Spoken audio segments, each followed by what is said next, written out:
चतराल के अंदर वादी कैलाश बम्बूरत वैली, और उसका एक बहुत ही पुराना घर कैमरे की आंख से आप देख रहे हैं। दर दीवार, छत और बाकी चीज़ें यहाँ बटी चढ़ाए गए हैं, और बाकी जो चीज़ें हैं यहाँ, ये लस्सी बनाने के लिए चमड़ा जानवर की, तो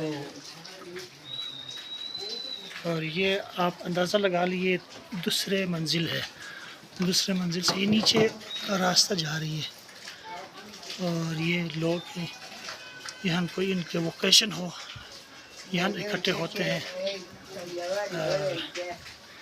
ये हेरिटेज है इनकी, जो हालात को बरकरार रखना चाहिए।